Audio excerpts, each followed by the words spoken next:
नमस्कार, welcome to my GH care channel. मेरे friends, typhoid, अभी टाइफाइड बहुत ज़्यादा जोर शोर से टाइफाइड चल रहा है और कुछ लोगों को टाइफाइड के बारे में पता नहीं होता कि टाइफाइड क्या है, ये टाइफाइड कैसे होता है, टाइफाइड कितने दिनों में जो है ये ख़त्म होता है और क्या टाइफाइड से जान भी हो सकती है, क्या किसी की जान भी जा सकती है। तो जानते हैं, वीडियो को लास्ट तक देखना है। टाइफाइड बुखार साल्मोनेला टाइफी बैक्टीरिया से संक्रमित भोजन या पानी के सेवन से होता है या इस बैक्टीरिया से ग्रस्त व्यक्ति के नज़दीक जाने से, उनके संपर्क में आने से ये हो जाता है। टाइफाइड के संकेत और लक्षणों की बात करें तो आमतौर पर तेज बुखार, सिर दर्द, पेट में दर्द और कब्ज या दस्त भी शामिल हो सकता है। टाइफाइड बुखार से ग्रस्त अधिकांश लोग एंटीबायोटिक उपचार शुरू करने के कुछ दिनों के भीतर बेहतर महसूस करने लगते हैं। हालांकि उनमें से एक छोटी सी कुछ लोग ऐसे होते हैं जो कि टाइफाइड की मतलब बहुत ज़्यादा, अगर टाइफाइड स्ट्रॉन्ग टाइफाइड है तो उसमें उसकी डेथ भी हो सकती है, मृत्यु भी हो सकती है। टाइफाइड बुखार के टीके उपलब्ध हैं मार्केट में, लेकिन वे अगर बात की जाए तो 100% अगर वो प्रभावी है, ये बात की जाए तो ऐसा कुछ भी नहीं है, क्योंकि एंटीबायोटिक ही उनका एक बेस्ट उपाय होता है। ठीक है। टाइफाइड बुखार अगर बात करें तो औद्योगिक देशों में जो है टाइफाइड बुखार बहुत कम होता है, लेकिन यह आज भी विकासशील देशों में, विशेष रूप से अगर बात करें तो बच्चों में एक गंभीर स्वास्थ्य का एक खतरा बना हुआ है टाइफाइड का। भारत में टाइफाइड काफ़ी आम है, जहां इसे मोतीझरा और मियादी बुखार यानी कि आंत्र ज्वर के नाम से भी जाना जाता है।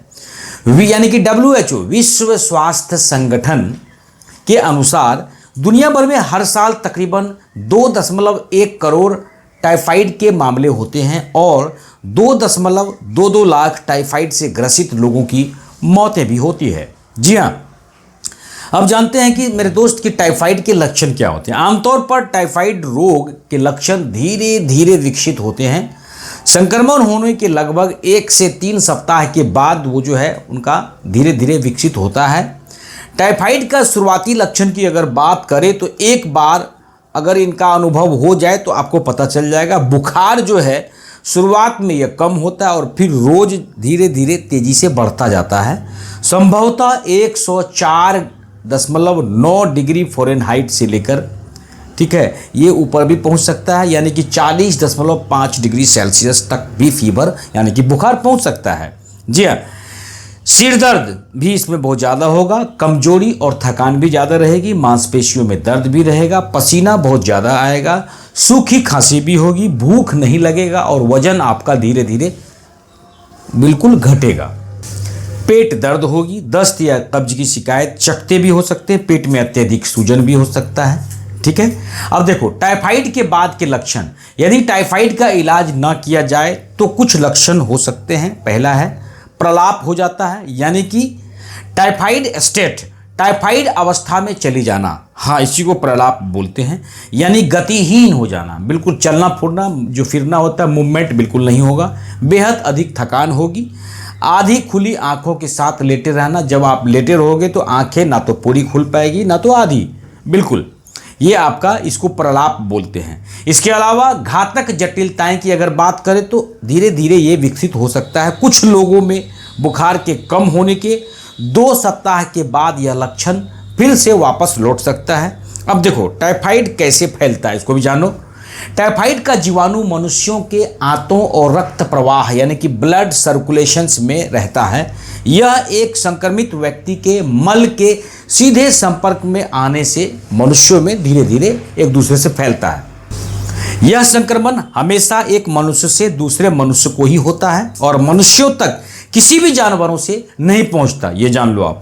यदि उपचार इसका नहीं किया जाए तो 4 में से 1 इंसान की टाइफाइड के कारण मौतें हो जाती है। अगर उपचार किया जाए तो 100 मामले में से 4 में से कम के लिए टाइफाइड घातक सिद्ध हो सकता है। ठीक है। अब देखो साल्मोनेला टाइफी बैक्टीरिया मुंह में प्रवेश करता है। किसमें? मुंह में प्रवेश करता है। ठीक है। और 1 से 3 सप्ताह तक आंतों के अंदर रहता है। इसके बाद यह आंतों की दीवार से होते हुए खून में प्रवेश कर जाता है। खून के माध्यम से यह अन्य ऊतकों और अंगों में फैल जाता है। ठीक है, आपकी जो प्रतिरक्षा प्रणाली है वो साल्मोनेला टाइफी से नहीं लड़ सकती, क्योंकि यह बैक्टीरिया आपकी कोशिकाओं में बिना आपकी प्रतिरक्षा प्रणाली से प्रभावित हुए सुरक्षित रहती है, बिल्कुल सेफ। अब देखो टाइफाइड कैसे और क्यों होता है। साल्मोनेला टाइफी बैक्टीरिया से संक्रमित व्यक्ति मल त्याग करने या पेशाब करने के बाद यदि अपने हाथों को नहीं धोता है और भोजन को उसी हाथ से छूता है तो बैक्टीरिया भोजन में आ जाता है, और अगर वो भोजन कोई दूसरा व्यक्ति खाता है तो वे व्यक्ति भी इस बैक्टीरिया के चपेट में आ जाते हैं। बैक्टीरिया से दूषित शौचालय का प्रयोग करने के बाद अपने हाथों को बिना धोए, ठीक है, मुंह को छूने से भी आपको टाइफाइड फैल सकता है। जी हां, यदि संक्रमित व्यक्ति नदी, नाले या पानी आपूर्ति के स्रोत के आसपास मल या मूत्र त्यागते हैं तो वे पानी भी दूषित हो जाता है और उस पानी में साल्मोनेला टाइफी बैक्टीरिया जो है धीरे धीरे फैल जाता है। उसी दूषित पानी को पीने से यानी कि पीने से या फिर भोजन बनाने से, उस पानी में कोई भी चीज़ धोने से हमारे शरीर में टाइफाइड का जो संक्रमण होता है वो फैल जाता है। संक्रमित व्यक्ति के मल या मूत्र के द्वारा दूषित जल के स्रोत में समुद्री भोजन यानी कि मछली या अन्य चीज़ों को खाने से भी टाइफाइड एक दूसरे में फैल जाता है। तो समझ में आ गया। संक्रमित मानव मल के खाद से उगाई गई सब्जी को कच्चा खाने से या फिर दूषित दूध उत्पादों के सेवन से भी टाइफाइड फैलता है। अब क्या कहोगे? जी हाँ, मतलब मेरे दोस्त ये हुआ कि अगर कोई व्यक्ति टाइफाइड से मर गया या फिर कोई व्यक्ति टाइफाइड से ग्रसित है तो उसका मल और मूत्र जो होता है, जो खाद होगा, वो किसी सब्जी में डालने के बाद वो सब्जी भी अगर कोई कच्चा खा रहा है उससे भी उनको टाइफाइड का कीटाणु जो है बिल्कुल हो सकता है और टाइफाइड फैल सकता है। साल्मोनेला टाइफी बैक्टीरिया से संक्रमित व्यक्ति के साथ ओरल सेक्स या एनल सेक्स करने से भी टाइफाइड फैलता है।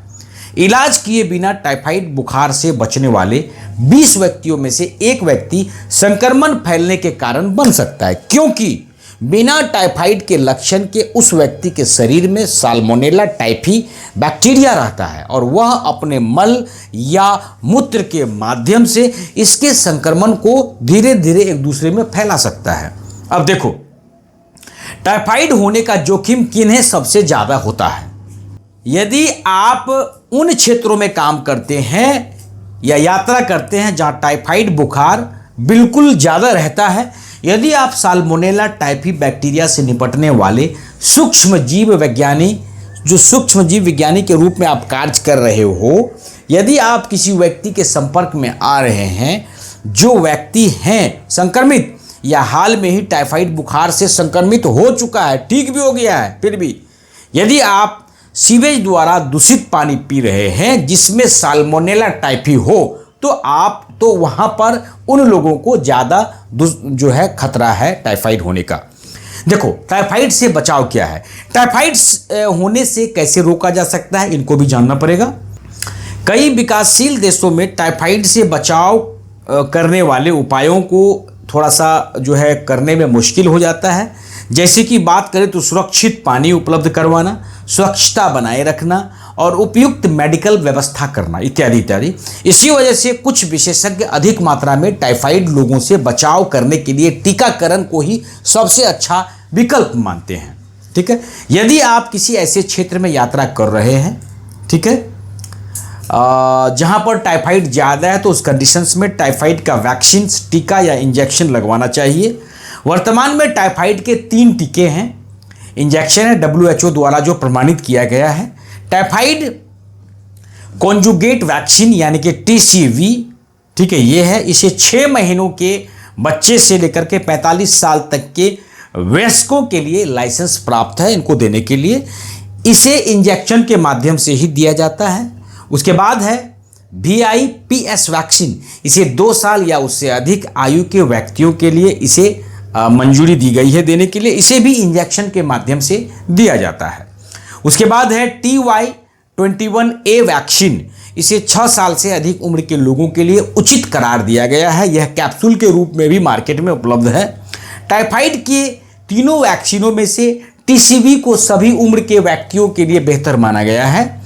ऐसा इसलिए क्योंकि इससे प्रतिरक्षा प्रणाली जो है ज़्यादा मजबूत होता है, छोटे बच्चों में उपयोग करने के लिए सबसे बेस्ट होता है। लेकिन टाइफाइड की कोई भी वैक्सीन 100% काम करे ये भी नहीं है।